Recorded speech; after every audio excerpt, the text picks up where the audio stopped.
to another episode of the Quotes and Mirrors podcast. I am Tyrell James. And I am Uncommonterry. Good evening. And there we go. I had to put the quote good? down there at the bottom. Okay. We good? Yep, we all good. No technical good. There's a technical No, there's the answer to your question right there. Man.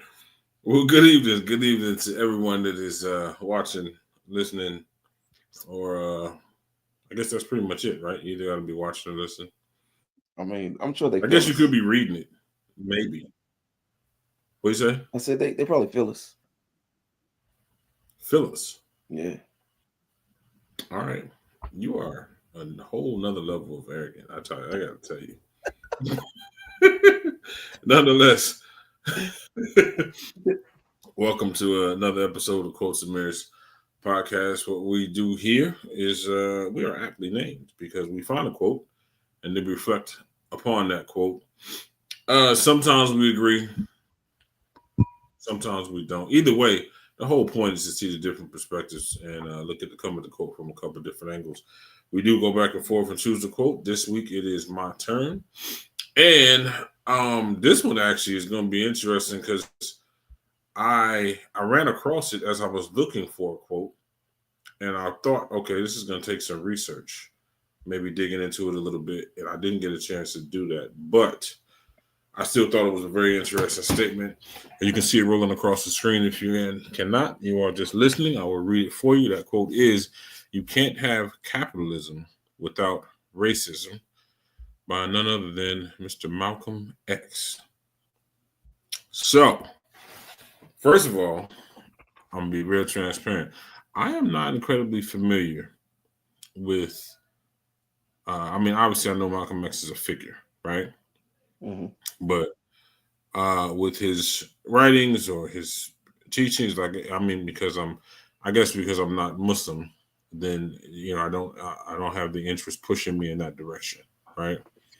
But he seemed to be a pretty serious cat, and I definitely can't say that of the things that the snippets or whatever that I saw that I just disagreed absolutely 100% with anything that he ever said, or with everything that he ever said. I will say this: I did not know this was Malcolm X when I saw the quote. When I read it, obviously left to right, and when I get to the end, I'm like, "Oh, look at that! That was Malcolm X." So I did look up a video. There was, I guess it was like he was kind of a Q&A session, mm-hmm. and it was where he actually gave this quote. And so, I had to look up capitalism because my thought immediately that capitalism is just all about money, whatever's gonna get you the bag, Mm-hmm. right? And so, with that understanding, I'm like, how in the world is capitalism fully contingent upon racism? You know what I mean? Mm-hmm. That's really what made me want to talk about it. Now, I mean, we can look up a definition of capitalism, and if it's not what I think it is, then I guess maybe we'll have a different conversation. But the way this translated in 2025 to a newly 50-year-old man, I didn't tell y'all that I was 50. I just turned 50. We just had the dopest party on the planet this past Saturday. And the fact that I was 50 actually really played the back. I'm not even gonna get into it. I could talk about that all night. For real. That party was we had a ball. We had I said we had a ball. Yeah. So but in 2025, me being a 50-year-old man, the way this quote translates to me is that you can't get the bag without racism. Okay, I was wondering where you were going with this quote. Okay. Got you. So this is what I think. I went back and I tried to find. I went on the YouTube and I did find where Did you Malcolm say X. the YouTube? Huh? Did you say you went on the YouTube? No, I said to YouTube. Well, I went on to YouTube. That's what I said. I think you said the YouTube. I mean, I ended up at the same place. Doesn't True matter. enough, but you was a little older if you went to the YouTube. was I talking like I'm 50? Ooh, touche. And as you know, that's not just because you got me. I'm gonna call you touche for the duration of this. But thank you. Yeah. Thank you for making me forget what I was about to say. I'm sorry. So you was wondering where I was going with this podcast. I mean, with this quote. Thank you. Thank you for reminding me what I was about to say. I was about to say when you first hit me with this quote, I was like, yo, where are we going with this? And then I'm sitting there and I'm thinking to myself, okay, are we about to really break down capitalism, socialism? Like, where are we about to go with this? And then so I went on to the YouTube and I found what Malcom X said this because I wanted more context. Okay. And I didn't get it because it was like a minute and a half. Yeah, long. it was like a snippet, right? Yeah, exactly. So I needed more, and I was like, but if that's where we're going with this, let's go. Let's go. So, I like it. Because let's just I hate to take it out of context, but that was my first thought upon reading it, is that there has to be racism in order to get the bag. And I'm like, whoa. Now, given that this is Malcolm X that said this, right? Mm-hmm. And he was talking about white people, right? Mm-hmm. I would imagine that he's coming from, he's adopting, or no, I won't say adopting. No, I won't say adopting. He's taking it from a white person's perspective. So I think he's saying it as a white person pursuing capitalism, and as a black man maybe suffering from capitalism, or maybe not with not as much of an opportunity to pursue capitalism, right? Mm-hmm. So I guess first things first, is capitalism really bad? I don't think so. But I'm also so as a business owner, especially with multiple businesses, right? I don't think capitalism is bad. I mean, I just, when you look at all right, I tell you what, let's look at this. Because I'm thinking about it, because capitalism is also, I mean, it's not just a mindset. It's essentially, it's a form of government, right? No. So it's actually there's no such thing as a capitalist government. Well, all right, put it this way. So capitalism is an economic system categorized by private ownership. Hold on one second, because we got a special guest that wants to chime in. All right. So, oh my God. Testing 1, 2, 3. Okay, wait a minute. First of all, we're gonna have to cap. You can only use like 15 4-syllable words, and then you gotta log off. Yo, what's going on, cuz? What's going on, man? I'm chilling, man. Good to see you, man. Yeah, man. Appreciate it. Good to see you. I'm glad you healthy. You ate 20 oranges. Yeah, and, I'm good. I passed it on to the wife, but you know, you shouldn't say that with a smile. Yeah. He said that like he's happy he ain't got it no more. Right. Somebody had to get it. You know what I'm saying? Like, it was like, to get rid of it, somebody had to get it. So, you know. But yo, welcome. This is dope. I missed you this weekend. Yeah, man. Same, man. Really same, man. Yeah, no doubt. Yeah. But I want to hear. So first, give me your definition of capitalism. So capitalism is an. Well, I tell you what, I'm going to read the dictionary definition, and then I want Josh's definition. Okay. So, I'm sorry, Triple A. My bad. Yeah. So, should we introduce him to the listeners, though? Oh yeah, y'all. This is Triple A. Triple A. I always mispronounce that. He's also the one of the hosts of Now That's Debatable, which is another podcast under Relic Media. When is your next show? Tomorrow we got a pastor so and so coming on. He's going to come on and explain why he believes in God, and I'm going to tell him why he's wrong.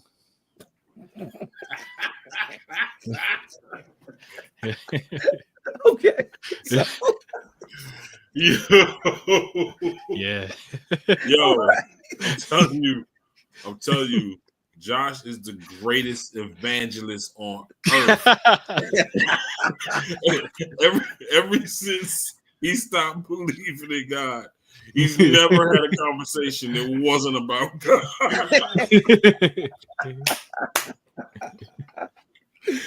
Yo. Oh man. Yo, that's crazy. Okay. Well, we close Brandon, but yeah, this is Tribulate, by the way. Y'all, he was trolling us last week on the pod. If y'all remember, he was poking fun in the same subject. It was just, but we all family, by the way. But welcome to the show. I'm super duper happy to see you here. But anyway, go ahead, Tyrell. So, it sounds weird. Don't call me that. I had to correct. So, capitalism is an economic system categorized by private ownership of the means of production, where businesses and individuals compete in a market to make a profit, and prices are determined by supply and demand. Okay, that just sounds like business. Yeah, and I think, I guess that's why I'm cool with capitalism, because let's compete. I'm a competitor. I look for any reason to compete. Let's compete. Let's go, Josh. Yeah. I mean, I'm not going to call you. I'm calling you Josh. Yo, what was your definition? So essentially that capitalism is a term coined by Karl Marx. What you described as capitalism is what I call the free market. Is where you allow entrepreneurs, businessmen, etc., to sell and make use of their property and their services. So Karl Marx, hardcore communist guy, anti-free market, he coined the term capitalist. But like that, this wasn't, he didn't use that as a compliment.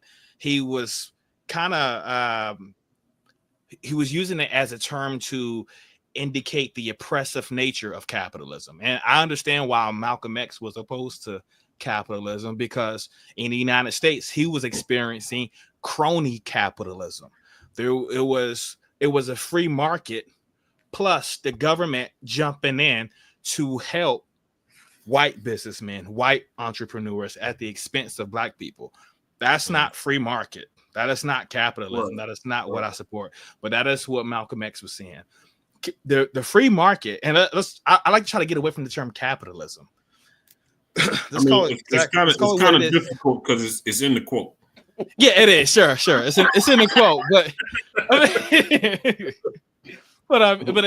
it's a misnomer, because capitalism, it assumes that the goal of a business is to create capital, and most of the time that's why people create businesses. But it doesn't have to be that. It can be for whatever purpose you want. Like it could, like you could run a business for some other reason, for some charitable cause. Like it doesn't have to be to make a profit. That's why we say it's a free market. It's free. But if you're doing a nonprofit, then we're not talking about capitalism. Well, I'm not saying a nonprofit. I'm saying you could run a business, and let's say your intent isn't to make money. Your intent, you have some other goal.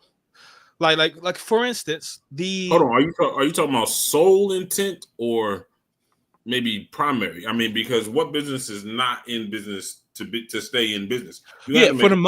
For the most part, that's what they're doing. And to stay in business, you're going to have to be profitable unless the government comes in and jumps and saves you and stuff like that. That's the stuff that Malcom X was talking about. So, like, the thing about this, like, after this, what the Jim Crow laws were writing the black codes, etc. Right? So, the black codes, they were ruled unconstitutional, but Jim Crow laws came in. They came in after the Plessy versus Ferguson court case, right? And it established separate but equal, meaning the government was allowed to discriminate against black and white people. And it was constitutional because it was equal protections afforded to everybody, but it was just separate. right? So I mean, on paper. yeah, on paper. That's not really what the case was. And so Right. the reason why those laws had to come into place is because if you allowed the free market to just flourish, black and white people were just naturally assimilated. Like you want to talk about the most unsegregated market there was in the United States in the early 20th century? Liquor, alcohol, right? It was illegal, completely unregulated by the government. Black and white people were working together, to make profit off of this alcohol. Right. It took the government to force them to separate. Because the thing is, like, if you're a businessman, let's say you're a white racist business guy, right? And so you care about your race. That may be true, but you know what you care about more than white people? Your bottom line. You care about you. You care about you. You know what I'm saying? And discrimination has a cost. Okay. There's a price to that, because what you're doing is you're turning away customers. You're turning away money. And while you're turning away this money, you're having to compete against other people. Right. And so what you're going to do is you're going to run your business into the ground by being racist. If you want to become competitive, you're going to have to open up. And that's what businesses were starting to do. Because what you just said directly contradicts the quote, right? Yeah. That's what Malcom X was wrong about. I understand where he was coming from. Okay. But what he was calling capitalism wasn't actually it is not the free market. Okay. Because here's what Malcom X would experience. So let's say that white businessman, right? He's trying to grow his business. He's little. He needs that bottom line to count. So every dollar counts, right? So he can't be turning away customers just because they're black. He could, if the government stepped in and said, you know what? We're going to subsidize your business. Right. That way you can afford to turn away and discriminate against black people. Okay. That is crony capitalism. That is what Malcom X was seeing. That's what he's against. That is not capitalism. That's a form of socialism. That's when the government is jumping into the free market to dictate which businesses can grow and which ones can't. Okay. If they stay out of it and you allow the free market, businesses, they're the ones, the businesses that discriminate against their own customers, they're going to have to compete against ones who don't.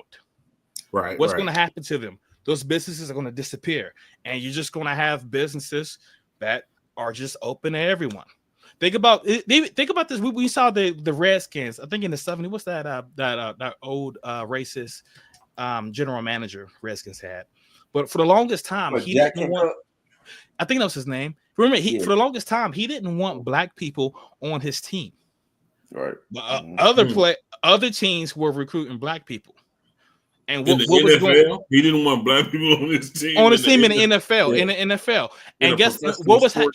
They started getting crushed because other teams were recruiting black people. They're recruiting these black linemen, these black running backs, and all that kind of stuff. He had to compete against them. He had to open up. Okay. The free market is what allowed black people to flourish. It allowed us to show off our talents. Okay. Because and also it benefits black people and poor as well. Because I hate when people like equate black with poor. That's not the case at all, right? No. Now, so but let's say like just black people and poor people or whatever. The free market tends to, because of competition, it tends to lower down prices. That's only going to help. That's only going to help the poor people. Mm-hmm. Also, because what it also tends to do is drive up wages. Because if you want the best people, regardless of their race, you're going to have to pay the money to get the talent. Right. This helps black people. Like this, okay. I'm all for free market. Being free market, being pro-capitalism is the most anti-racist thing you could do. Now, capitalism doesn't get rid of racism. People can still be racist and it marched. So I want to clear that up. Yeah, But it comes with a cost. It comes with a cost because discrimination costs money. Absolutely, You lose talent, you lose business. But I mean, obviously, there's strategy in place to kind of camouflage this stuff. Government, and that's again that's what the government does, and that's what Malcom X was talking about. He's talking about crony capitalism. That's when the government steps in, takes tax money from everybody, black and white people alike, and give it to a particular business and allow them to discriminate against white people. Against white people? I'm sorry, against black people. Yeah, all right. sorry. I was going to say that was going to be a pretty interesting movie. Yeah, well, I'm sorry, yeah. Hey, Josh, I'm glad that you came in and you set the record straight with that, because when I first saw this, when I first listened to the quote, I was thinking this seems like maybe it's more of an antiquated way of thinking. Maybe this applied back then. But I get what you're saying now. It didn't apply back then. Like you said, it was more socialism than capitalism. So that makes sense. So also, I would also like to know, and I wish I would have looked this up. I want to know when he said this. I want to know, was this before or after he, Malcolm X changed his thinking before he died. He wasn't so much of the radical, that, he was in the beginning, and then things change. So I would like to know if he had this mindset before or after his mind changed. Huh? When you say he changed his thinking, I mean, what do you mean by he changed his thinking? Because the cat was pro-black from start to finish. He was, but I know relative to the Nation of Islam in particular, he definitely changed, and he wasn't also like remember like Malcolm X. He was almost like anti-white. Like he wanted the whites to support the movement, but not be actively involved. He was like, you can't take part in it. This just has to be just a black thing. And then like his views kind of changed on that, at least according to the movie.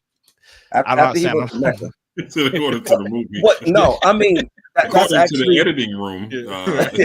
No, that's actually what happened. I spoke to a guy. We were actually working on a lot of stuff, and I can't really get into too many details. But I'll say this: I spoke to a guy who was part of the Nation of Islam when Malcolm X decided to break away from Elijah Muhammad.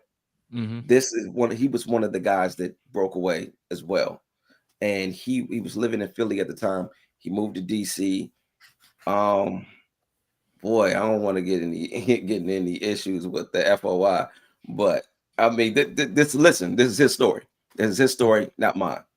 Well, basically, he went to the government when he moved to DC. He went to the government and he said, "Listen, I need the things that they say that they represent, they really don't. It's a lot of other things going on, and we need you all to intervene."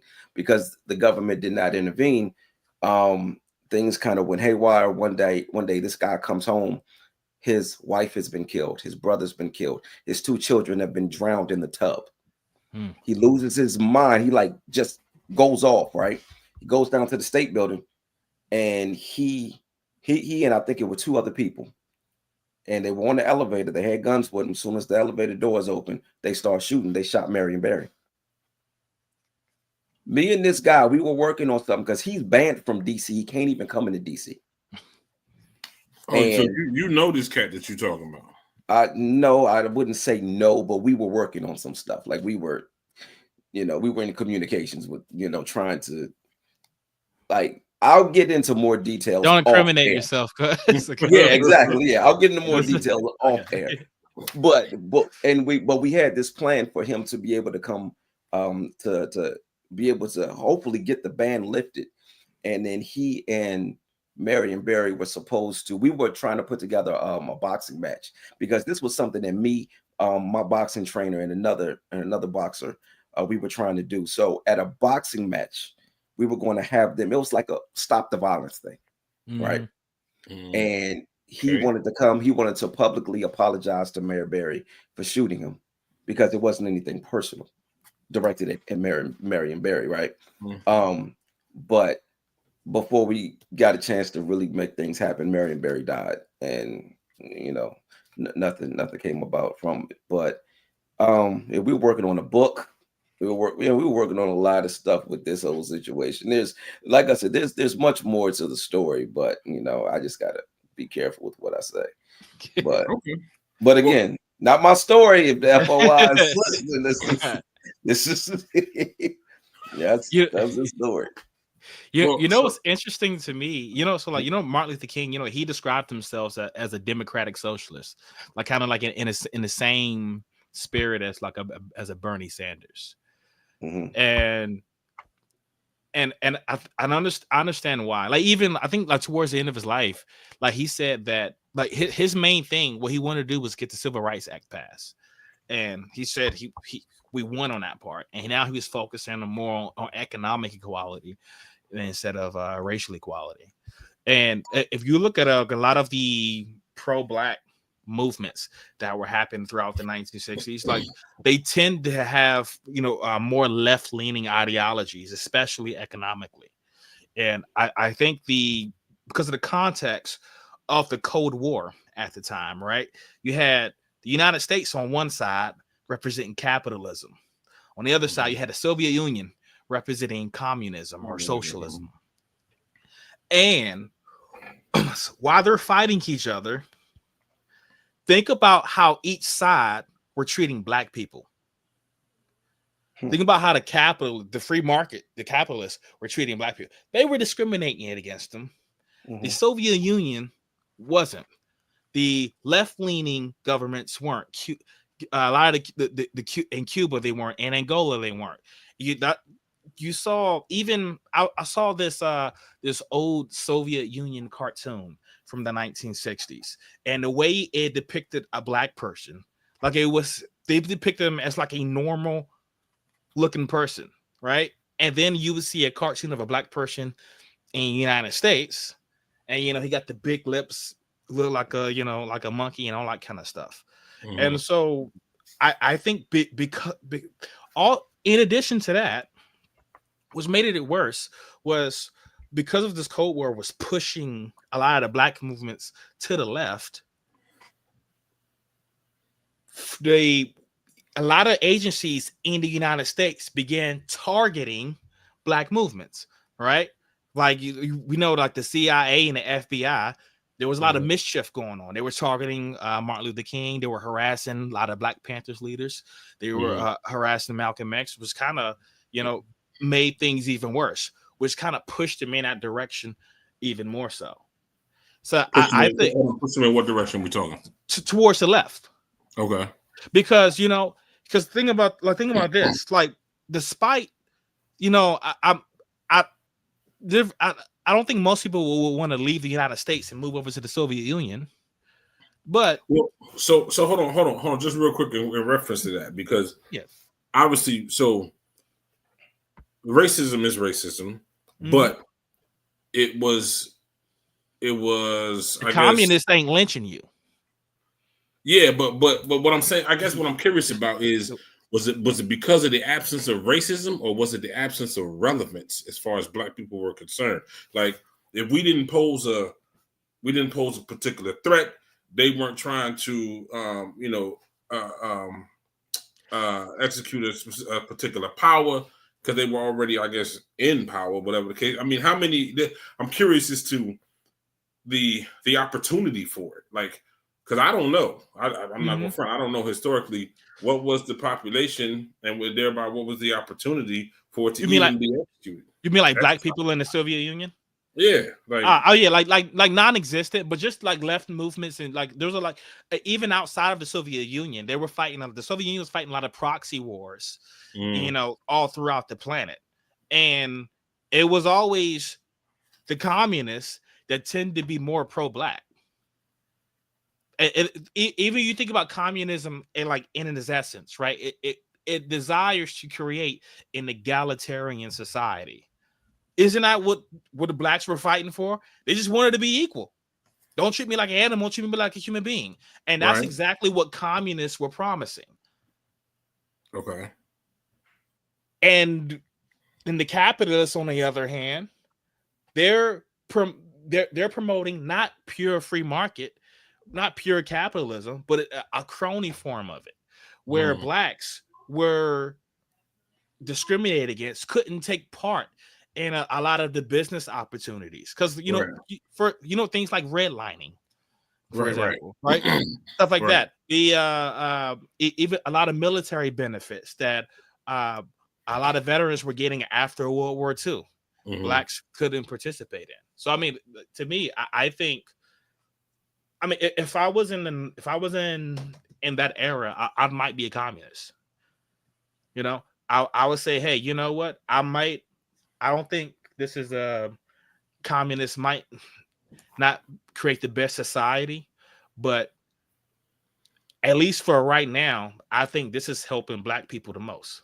So interesting, because it sounds like you're saying you would have been more comfortable choosing the lesser of two evils because the communist evil didn't target black people. Yeah. Okay. Yep. Wow. Yep. Communists wasn't lynching me. I mean, I mean, you got to think about this. I mean, like, I'll be more concerned about like my immediate safety. Right, you know? Right. So like, I'm pro capitalist, right? Mm-hmm. I'm a huge free market guy. If a bunch of capitalists out here are knocking on my door trying to lynch me, and the communists are trying to protect me, like, who do you think I'm going to side with? No, I get it, but I guess what's kind of a shame in the whole scenario is that you don't get to pick your own side. Like you don't get to be a force, an opposing force anyway. In this circumstance, you have to, it's like, not that there necessarily was a tug of war, but if that was the metaphor, you would be the rope. You know what I mean? Yeah. And that's particularly discouraging. I mean, we're getting way away, I guess, from the quote, but I'm like, oh man. Which, by the way, I expected that we would get away from the quote once that guy right there. I figured he would expand and expound, but that's just that's horrible, man. I mean, wow. Yeah, so, I mean, go ahead, T. Actually, I want you. Actually, no. Go ahead, finish your point, and then I'm gonna say something. Go ahead. Who are you talking to? Josh. Well, yeah. Well, I was gonna say, like, because also you think about communists, they have a goal of creating equality. Capitalists, on the other hand, don't necessarily care about that. Hold on. So their thing is freedom. Allow me to do what I want with my resources, my supplies, my freedom, my bodily autonomy. And that's what they were preaching, yet that's not what they were doing. Mm-hmm. So in essence, it wasn't blacks choosing between capitalism and communism. It was choosing between crony capitalism, a capitalism that they could not partake in, or at least heavily discriminated against when they tried in communism. That's what they were choosing against. It was like a retardation of capitalism. They molded it and made it evil, made it discriminatory. That's not what the free market is. But that again still is what Malcolm is referring to in this quote. That's, in my opinion, that's what I think he was referring to, because that's exactly what he would have experienced. Like you create a business, like, and think about, like, you create a business, and the like let's say we go down to 1950s, South Carolina, and we open up a business, and we start doing well for ourselves, right? If we do too well, they're gonna firebomb it and destroy it. Right. What's the government gonna do? Nothing. Right. Yeah, and too well really only amounts to not needing to buy from white. Yeah, and so and that's what you're looking at. Hey, I tried to take part in the society, so you know what? Now I'm gonna reject it. It reminds me of, it was this song that came out in the early 1900s. I forget the name of the singer, but it was a song was "Everybody Has a Flag But the Coon." you know. And so there's this led Marcus Garvey to create, you know, the Black nationalist flag. I think this kind of laid the groundwork to a lot of the rejection of patriotism that you see in the Black community today, you know, because like, hey, I thought that was my flag. Well, you rejected me, you know, capitalism rejected me. Right. So I ain't no damn coon either. Yeah. I'm sorry, give me 1 second. My daughter is doing something. Give me 1 second. I'll be back. No worries, no worries. Yo, that's the story of his life. My daughter is doing something. Yo, I mean, but that's, you know, again, that's what's kind of super dope. I trust why once we started doing it live, I dig that. I mean, Book doesn't come in here, you know, but I dig that if he did, then he just did. He just does. You know what I mean? I mean, obviously, you want to be able to go ahead and get through the show and so on and so forth. But when you have those, you know, you have those moments, then you take those moments, and that be that. You know? So, but go ahead. That's what I wanted to say, and I'll ask this even before Josh gets back. But now, given all the information that Josh has given us, I want to. Do you now want to continue? It's so mercy. Do you now want to continue with what you were like your initial point, where you were trying to go with initially with this? Well, so I didn't have a necessarily point to make as much as it posed a question to me. Right? Okay, yeah, because want that question, yeah. So that was what I was really kind of like when I read it. All I heard was, you know, is again from a white person's perspective, or from a and I would say from a white person and from a white racist, because they don't have to necessarily be both, right? But when I first read the quote, the first thing that registered was, you can't get the bag without racism. And I really wanted to know, like, what exactly he was talking about. Like, do white people, is this why, you know, because of course, then, and of course, he's going to chime in, which I need him to, right? But when it came to like, was it Civil War, right? Like, and freeing slaves, that was about not having to do the work themselves. That was about them fighting to keep free labor. You know what I mean? Which, in essence, for them, they couldn't get the bag without racism, because this is the whole reason we were here. Yeah, and that is not free market, by the way. being forced to work for somebody for free, right? At the point of a gun, and the gun's being held by the government, like that. That is not free market. No, 100%. So I was just answering his question, because he was asking me if I still had the same question after the information or definition that you were giving us, on a variety of it. But yeah, I just really was. But he wasn't on when. I don't know if Josh actually heard your question. What the question was, because he wasn't on yet. He wasn't online yet when you first posed that question. Well, that was the question. Was this quote saying that you can't get a bag without racism? So okay, cool. Now let's bring it to current times. Do you still have the same question? No. I guess I understand further now, especially if Malcom X's understanding of capitalism at that time was not actually on point. You know what I'm saying? So I understand further. But the whole reason I chose the quote, by the way, Josh, is because that's the way I interpreted it, was that this is not saying the Malcom X perspective was, but his thought on the white races was, you can't make your money without racism. Well, yeah, I mean, and that was what he was experiencing, right? You know, and he that's what he was saying, and you know, and a lot of communists were pointing to that as examples.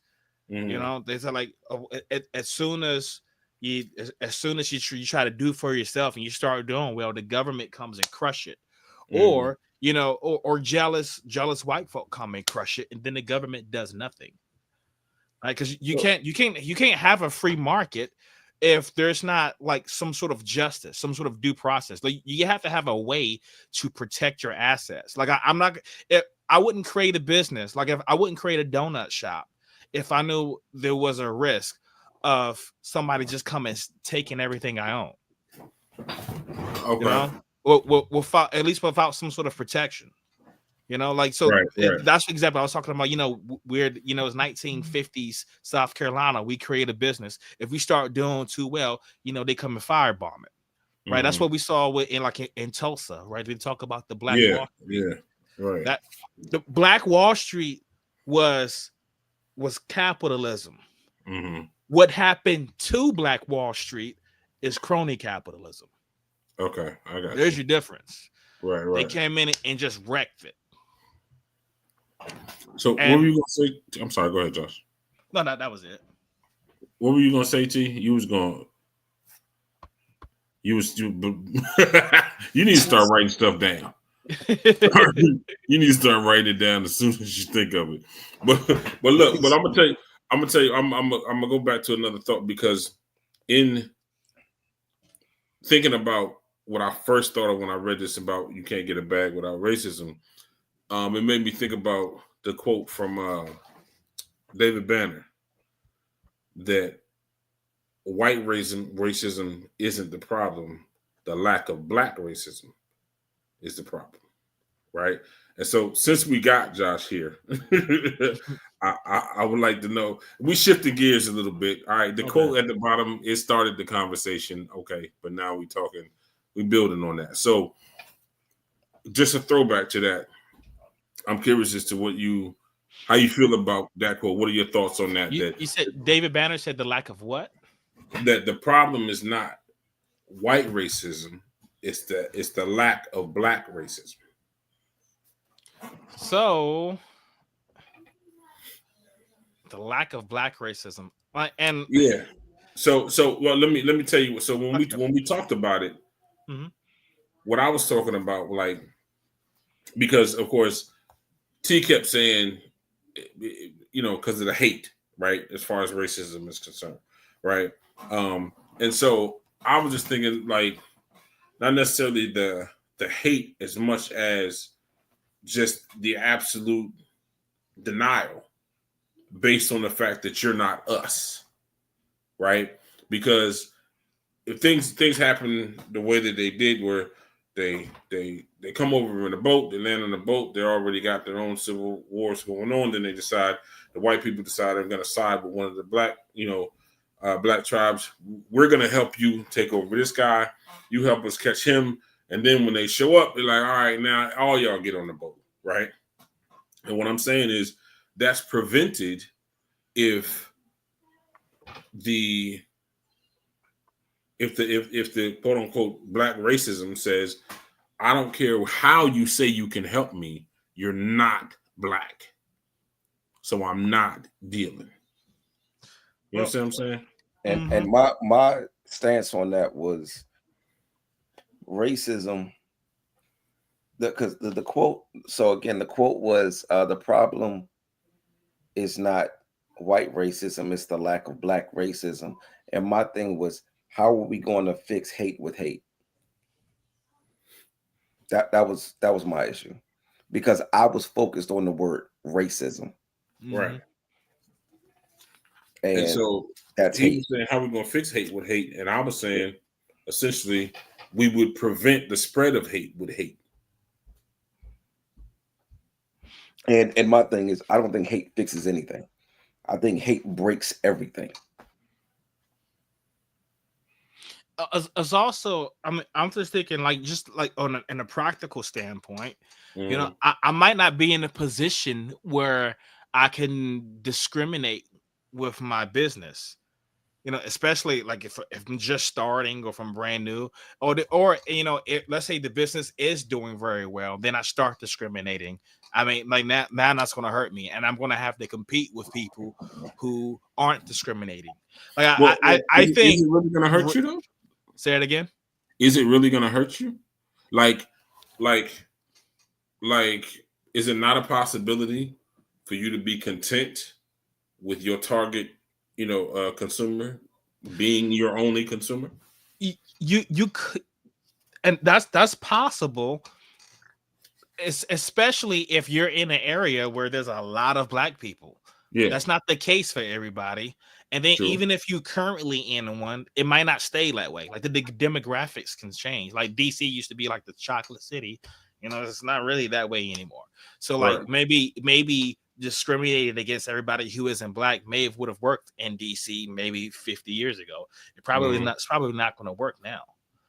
And then at the end of the day, because the capitalism is about competition. You have to compete against people who aren't discriminating. Like it's going to be a barrier. Mm-hmm. No, When I look at it as a businessman, when I look at it as a businessman, if, like for instance, my firearms business. So according to what you were saying, Terry, and if I'm wrong, correct me. But according to what you were saying, it seems like I should have been turning away all of the white people. Not I'm necessarily. taking a hit at that point. Yeah, but not necessarily that you should have. But so I mean, because what he was talking about when David Banner made the statement, he was talking about oppression, right? And he was talking about how it wasn't about white racism oppressing us. It was the absence of us of black racism, because we always talking about unity. Everybody, as long as you're gonna treat me like you treat him or you treat her, or regardless of what color, then let's just all come together, right? But what happened with that situation is essentially you got infiltrated, poisoned, overtaken, and as a result of that, a culture completely wiped out. We had to manufacture culture here in America, where every other race, Asian, Indian, even other white cultures, Irish or whatever, they have that to look back on. We had to manufacture. You know what our culture is here? Hip hop. You know what I'm saying? We had to manufacture that. You know what I'm gonna I mean? say something that's gonna sound pretty controversial. Okay, Yeah, no. But I mean, that's you. It's you. all right, so I think for the most part, when we're talking about like a lot of the problems that the barriers to success that blacks were facing in the early 20th century, I don't think the problem was white racism. Okay. What was going on? There were white racists who took advantage of who used government power to target black businesses and target black people. Right now, let's say you're white government too, though. Yeah, but it's the government, regardless of the race. Because think about this. Let's say you're racist person, you hate black people, whatever, and let's say T has the only grocery store in town. Now you can hate black people all you want, but you got to eat. Okay. So you're going to go to his business because there's nowhere else to go. And if someone was to try to shut that one down, you have an incentive based on your own livelihood to protect that from happening. The issue we were facing was there was white racists that used the government to subsidize racism. Because remember, racism has a cost. You discriminate against your customers, and as far as employability is concerned, you discriminate against talent, which means your business isn't going to operate as efficiently as it could. That has a cost, but it could be you can handle that cost if the government subsidizes it. If the government comes in and destroys your competition, because you gotta, if I'm only serving black people and T's serving everybody, he's gonna have a larger customer base. However, if the government comes in and destroys T's business, it allows me to keep going. Or if it just start giving me money just to help my discrimination. Right, it is subsidizing me. It was the government that was helping people. Remember, it was the government had to create the Jim Crow laws, the black codes. This was all government. Plessy versus Ferguson, that was government. Slavery, that was government. It wasn't like all the white people got together and decided they wanted to oppress black people. There were certain white people that got in charge of the government and then used the government to subsidize racism. That's well, what was okay, going on. okay. That being said, though, right? I mean, we're still talking about racists. We are, but You know what I mean? but the racists have access to a tool outside the tool of government. Racists can't do anything to me. Well, yeah, but what I'm talking about, the tool being racist, not just the racist using the tool. Government was racist. Yeah, the government was being used in a racist way, but you could use it to discriminate against anybody. You could have tall people take over the government and discriminate against short people. So Yeah, like but the we don't problem. talk about possibility. We talking about what happened. Like this is racist. These are racist people in power, Tell me this. exercising this power for the purpose or from the mindset of racism. So let's have the people. Let's say in a scenario, the people are still racist, but there's no government. There's no government to subsidize it. Racism. So how could they hurt? How could they harm you? Like you're black and you have a better product. You have a cheaper product. White people are going to benefit from choosing your product because they get to use less of your resources, less of their own resources, less of their money to get something that's better. Right. I understood. But I guess I'm still saying because again, what he was talking about was like from the very beginning, like if we would have just been, we're black, we're only dealing with black, there would have been no infiltration, there would have been no poison, there would have been no betrayal, there would have been, the slavery wouldn't have occurred because it wasn't, they just simply wouldn't have had to open it. I mean, it could. I mean, the discrimination. It doesn't even have to just be race based, right? So we looking at look all in Africa, right? You look what's going on in I think South Sudan, right? It's a huge massacre. Like it's on par with the Ukraine war, but it's not getting as much of attention. Everybody involved in that conflict are black, right? Like we would look at them and they look the same to me. I mean, they can see the difference between each other. When I look at them, I just see some Africans. So I mean, like in what's going on there, it's the government again that's doing the oppression, right? There's you have one ethnic group that has gained the power, and they're using that to oppress other ethnic groups. Well, I mean, the issue is the government. It's not the race. The government. Racism doesn't go away, but the racism, it loses its teeth. There's nothing that it could do to you unless I had access to government, some monopoly of power. Because I could hate you and not want you to succeed, but there's nothing I could do. If you gave me government, I could start targeting you. I could start increasing taxes on you. I can make it really hard for you to get a job. I can make it just impossible for you to get a job.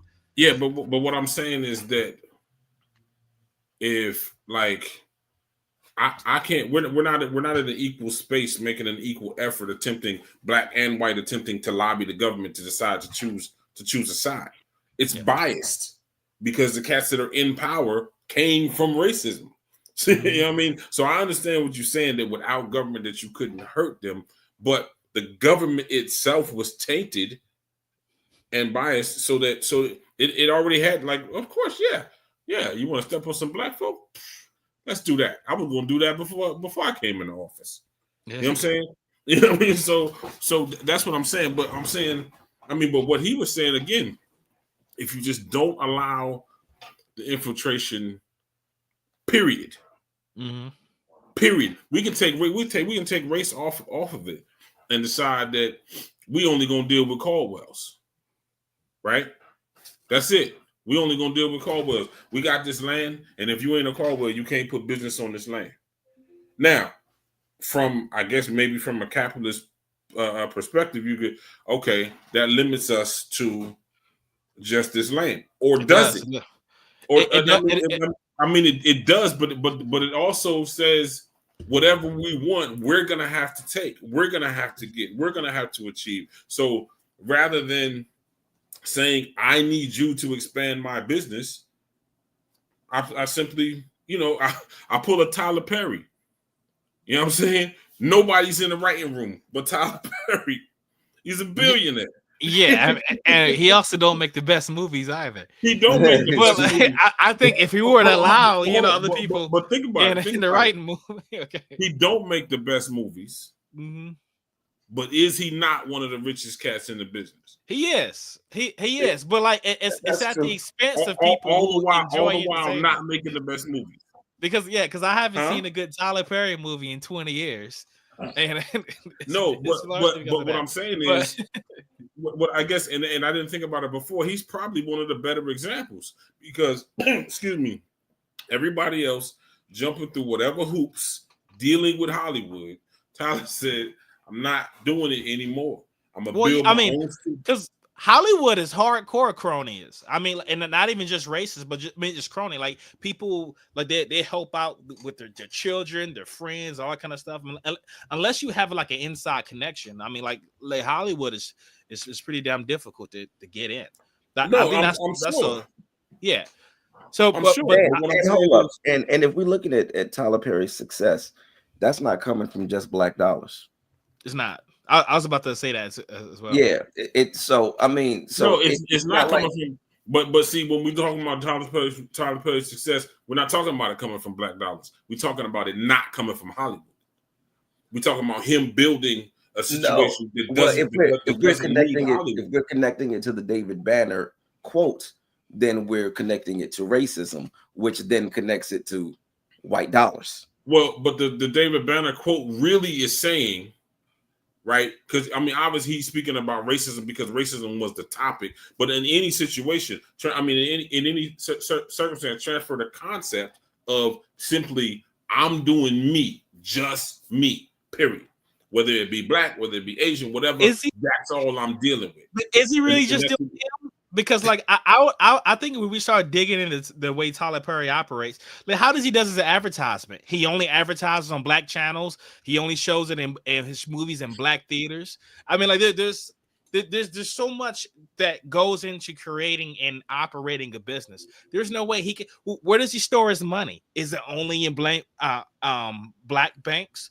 Like what kind of car did he drive? Is there a black automaker? Like there's so many components. Like he needs all of society here. Where does he get his equipment from? Is it just a black owned company? Like no, we got to look at all of that. But you're missing the point.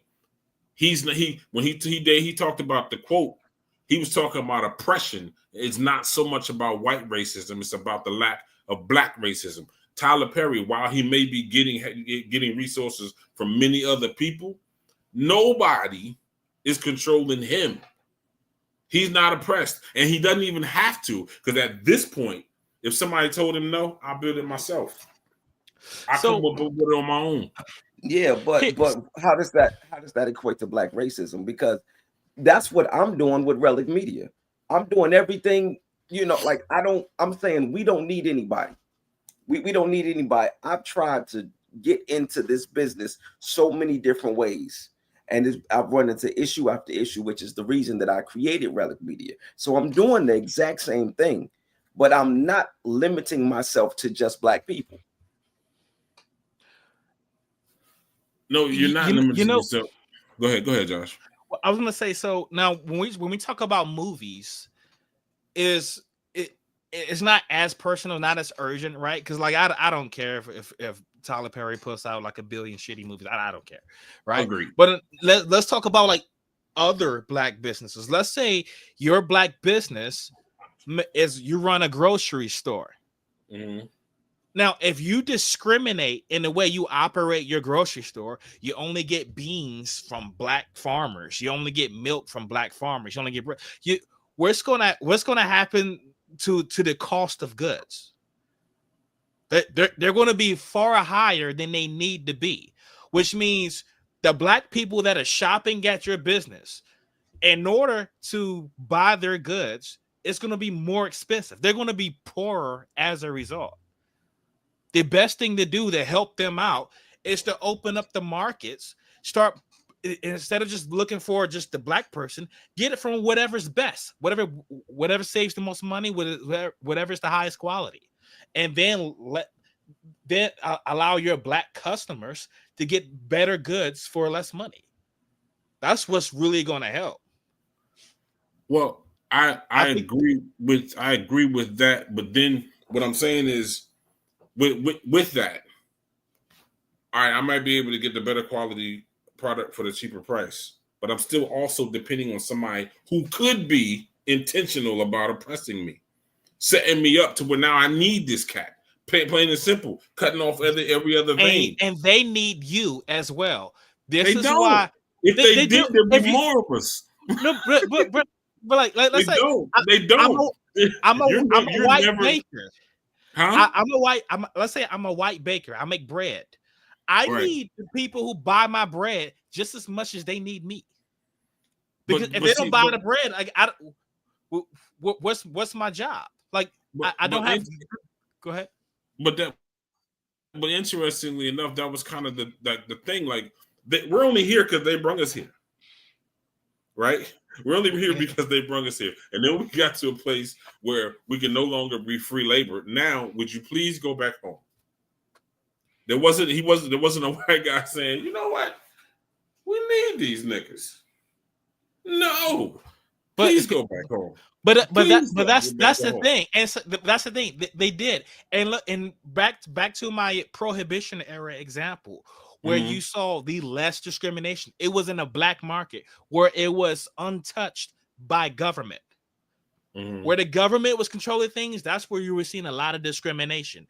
And liquor during the prohibition era, you saw blacks and whites working very hard together because it was just better for the business. If the government had just stayed out of it altogether, you would have seen this happen throughout. But the government I agree with that. I'm not saying that I want to be in business only with black people. I'm saying that when he made the quote of evading oppression by clinging to your own. You know what I mean? And that's what it just there isn't an opportunity for a situation to go left because you're not dealing with the person who could very possibly go left. And I mean, and that's what I understood from it. That I understand, you limit yourself, but so I limit myself as far as I can grow, but I also protect myself. You understand? I don't think that's protection. If I'm limiting myself, that's based on the assumption that you can trust all black people. And you said it again.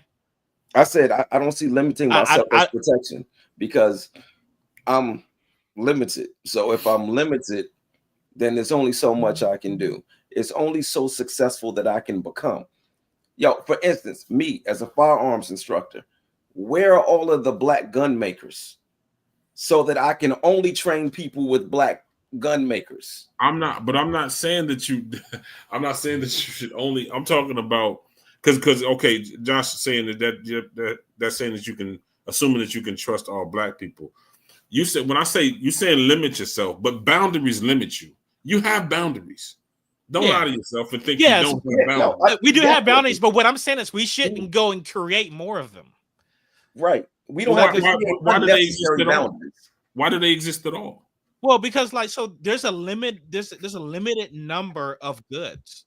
Like there's not enough stuff for everybody to have as much as they want. So they're just going to be limited. There's a limited amount of land that somebody could acquire, a limited amount of water, a limited amount of food, limited amount of money that people can acquire. Just because of like the limitations in human labor. I can only do so much.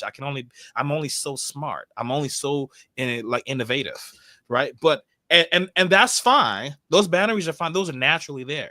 But when I start creating more boundaries, this is where I think we start running into problems, especially when I'm also having to compete against people who aren't creating those boundaries for themselves. Right. And not only that, I but also have boundaries based off of my morals and my principles. Things like that. Those are the reasons that I have. Yeah, if somebody is like a known sex offender, child molester, and they come to me wanting to take my class, okay, that's one of my boundaries right there. I'm not dealing with you. right, But understand that's what an we're talking about, understandable though. boundary. I'm not going to. That's what we're talking. He's talking about white racism. Tell me the good thing. Tell me the good thing about white racism. Why should I invite that? No, I'm not saying. But the white racist is not going to come to me to take a class. No. So the way that I'm looking at this is him saying, when the white person comes to me, I tell them, you're not dark enough. I can't train you. Right. So that kind of what I got from him was that the black man doesn't have the opportunity to be a white racist. It's 100% situation that if you deal with a black man, that you're not dealing with the white racist. Period. Okay. So this is what I'm saying. So when a white person comes in, you don't necessarily know that they're racist or not. When you find out they're racist, now they're in.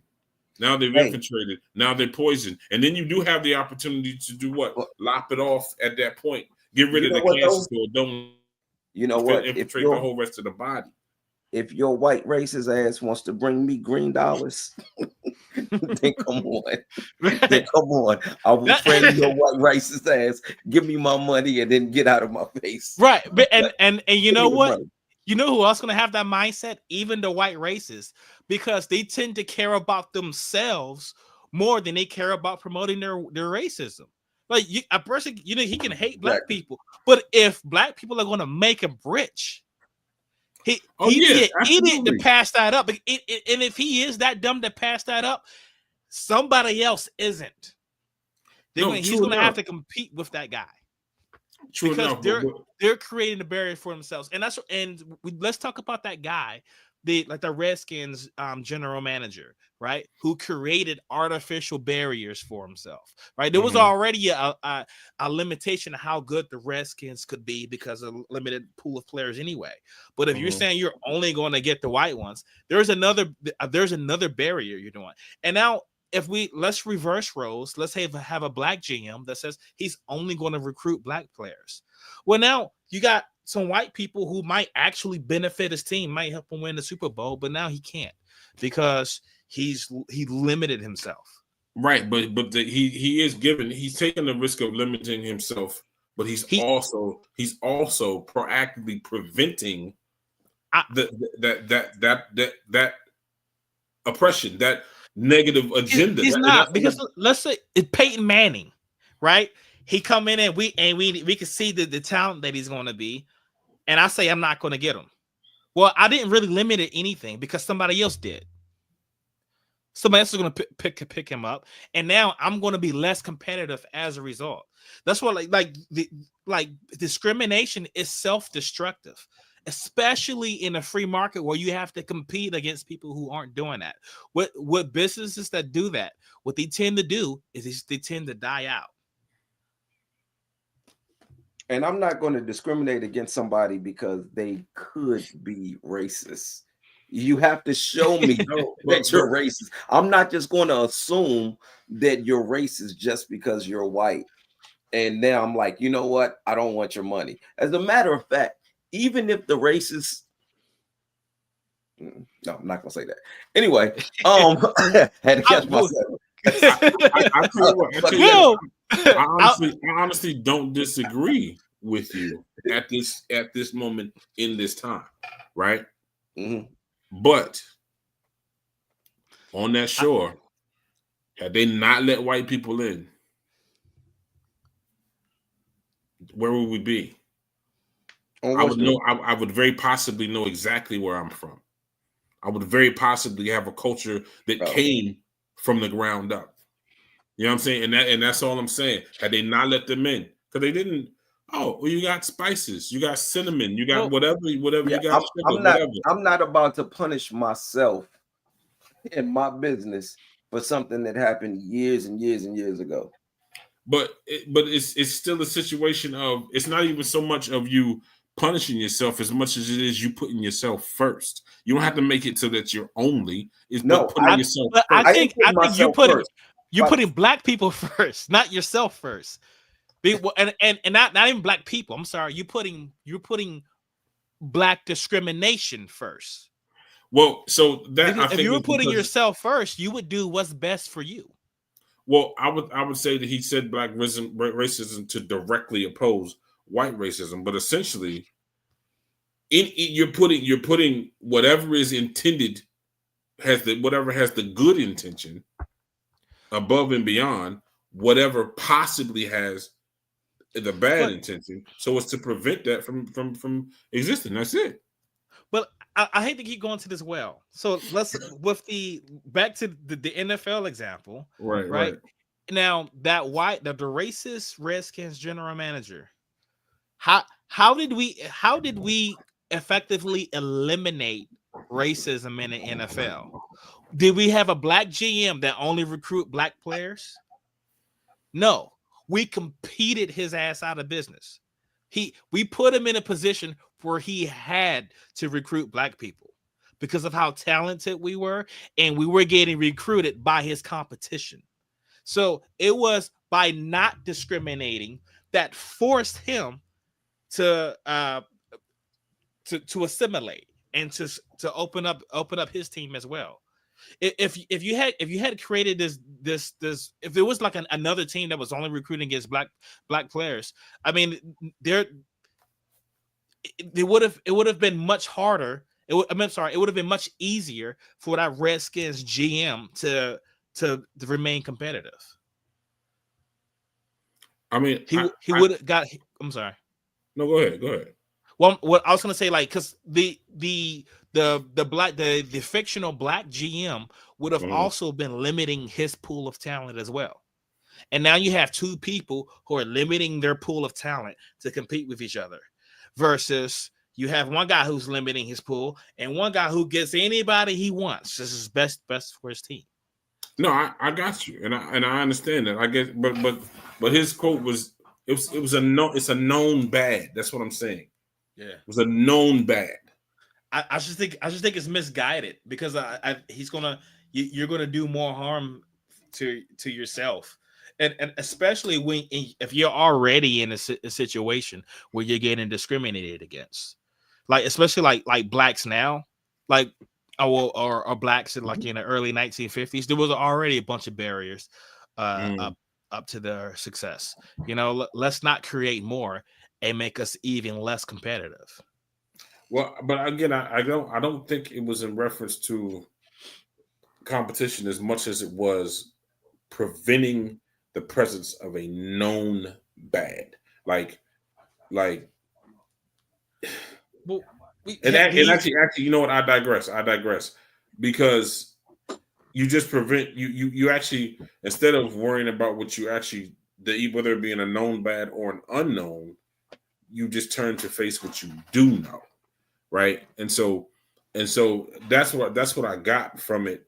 Was it just, I just, it's 100% situation. Like just in any other thing. If I don't want to deal with alcohol, I don't go anywhere where alcohol is. That's it. I'm not limiting myself at that. While I'm regulating myself. Yeah, you are, because the restaurant, the best burger in town might be at a local bar that serves alcohol. Now you can't get it. And you're limited. Yeah, but so now, but what I'm saying is, so because I don't want to deal with the alcohol or the presence of the alcohol, then I just forego the burger. Yeah, I mean, sure, and so. in this case, you can forego the burger. But now we bring it up to like to businesses in general. It might not be easy to forego milk or forego water or forego food. You have you're living on a budget. You might not be able to afford to pay 2 to 3 times the price for food just because the farmer's black. It might be best to just get it from the cheapest guy, regardless of who that is. Right, but then that comes into, I mean, then if we all choose to go this direction, then it evens things out a little better. Yeah, but not everybody has the ability to choose that. I mean, and then we're speaking of we're all speaking from a position of privilege, right? We Okay. educated, we make decent money, so Right. I could afford, like, my grocery bill could double right now, and I'd be just fine. Not Right. everybody could do that. Okay. Given. Okay. You know, Understood. And not only that, not only is it that everybody can't afford to do it, some people just don't agree with you and won't do it. So everybody's not going to do it. It's not going to happen. Well, true Because enough, I'm one of those people that doesn't agree. but this is kind of the problem, right? I mean, because especially when it comes to black business and support black business, but then cats be mad greedy. Like I think I told you a couple pods back where Mika gets her hair color. We get it from one spot, it's $3.99. We decide to go support the black spot, it's $11.99. And I'm just like, dude, you could actually buy it from the $3.99 cat wholesale and still sell it and not have to go almost 3 times the price for me to be a customer. Yeah, but if you but why not just go support them anyway? Why not just go support them anyway? Yeah, I mean, because that's what you that's want to not do, support. Right? You gouging. That's not support. You're not asking for support when you gouging. Come on, that don't even make sense. But I don't. You know what though, and I have an issue even with that term gouging because, and I'm gonna tell you why. If I have a T-shirt, if I'm selling T-shirts, right, and I set a price of $100 a T-shirt. If you pay $100 for that T-shirt, that shirt is worth $100. Now you may go to another store and they may set that price at $5, and cool, then it's worth $5. It could be the exact same T-shirt, and it's worth $5. But if I can get you to come over here and spend $100, this shirt is worth $100. I guess to that individual, yeah, I guess I understand. Exactly. So if I can become successful, if I raise my price and I can become successful doing what I'm doing with this price raise, because the other thing is this: when people start looking at prices, when you start looking at things that are more expensive, in your mind, it's like, well, this must be more valuable. This must be a better quality. It must be just better than this cheap stuff over here. So maybe that person that you were going to was saying, you know what, I recognize my value. I recognize that what I'm offering is more valuable than what they're offering. I mean, so go support that. Well, but it's the same product, and that's the issue, right? It's the same product. I don't mean that they're both hair color. I mean it's the same product. You know what I'm saying? So I'm not the fool. I'm not the fool that now just going to say, just to attach some sentiment to it, now. And so now I'm going to go pay 3 times the price. It's the same product. Okay, so now if you got the white person that's selling it for $3.99 and you got the black person that's selling it for $11.99, what happened to the whole David Banner quote? Because we're right back to the white folks. Because if it's the white racist, then I understand that what I'm feeding is his ability to oppress me. You're feeding you're feeding yourself. No, I'm feeding his ability. He needs you just as much as you need him. There's just an interdependence here. The first thing a white racist, the first thing he'll tell you is, I don't need your money. I don't need your dollars. They can say that. They can say that all they want, but like we're trading here, right? I'm trading your resources for my resources, and if you stop buying from me, I no longer have a business. But that's the thing. That's what I'm saying. Not enough of us. We just talked about that. Not enough of us are going to do that to actually cause any kind of real impact. Not enough of us are going to do that. Even Right, when they do the because boycotts that they've been doing for Target and for Walmart and for what they do it for, it's a drop in the bucket. But I don't think they really need to, because and like, that's what, and one of my problems with the what did they call it, blackout? So up here in the DC area, there's an abundant places where I can shop at. Now, where I'm from, y'all been to my hometown in Williamson, North Carolina. Yeah, you got Walmart. That's it. How the hell are you supposed to pull a blackout at Walmart? You buy nothing? Like in Williamston, there's nothing else. How are you keep? That's not feasible. No, that's the only store. You know what I'm saying? I was like, it's unrealistic. I was like, whoever came up with blackout, never been to Williamston, North Carolina.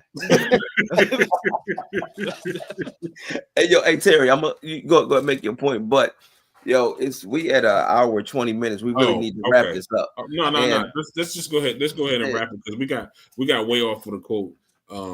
Anyway, and we normally will come back to it and try to kind of surmise and say, all right, the quote says you can't have capitalism without racism, kind of giving a perspective whether or not we agree, disagree. We know now that the capitalism that he spoke of was not actually capitalism. So I would have to say, based on what he was speaking of, yeah, the racism would have had to support the crony capitalism that Josh has cleared up and let us, make us aware of. So I'm good.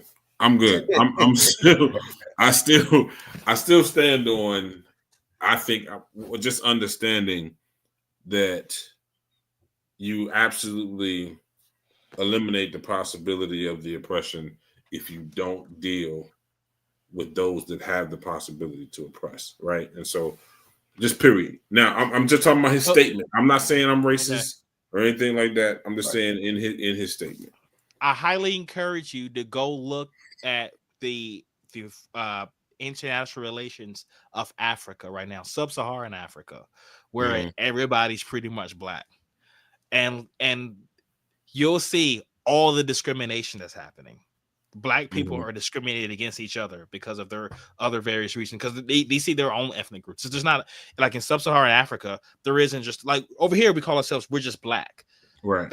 That's not the way they over there. They get Tutsis and all the other stuff I can't pronounce. Like they even like there's not even over here they call themselves just like Nigerians or like Ethiopians. Over there they got different tribes. Right.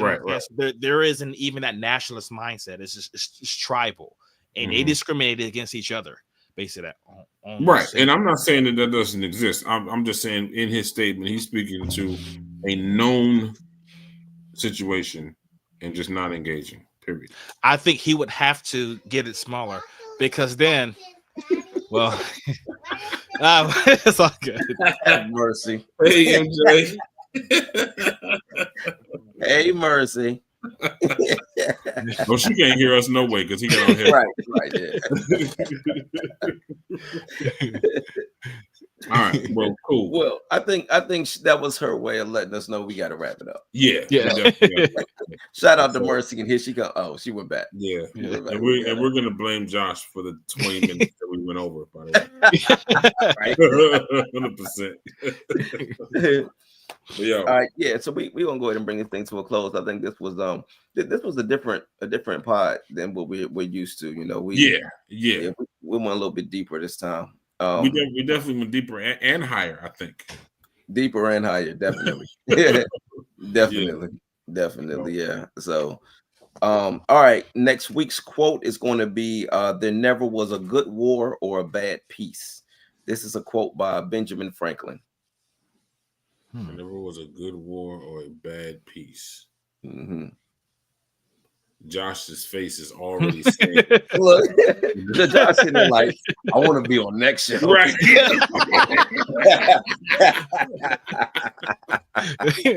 Exactly.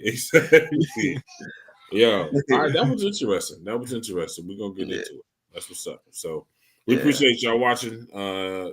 This is y'all first time watching Quotes and Mirrors. It was dope. So it was dope before. It's gonna be dope the next time. So you should watch again. All right. We go ahead and close this out. We want to thank Tribulate. We've been calling him Josh all night because that's how we know him. But we want to thank Tribulate for his contributions to the pod this evening. We go ahead and wrap up. I'm not going to try to remember what number it is, but 41. All right, 41. This is Quotes and Mirrors, pod 41. I am Uncommonterry. And I am Tyrell James, and that's Tribulate or Josh. Right. And on that note, and I quote, peace out. Peace.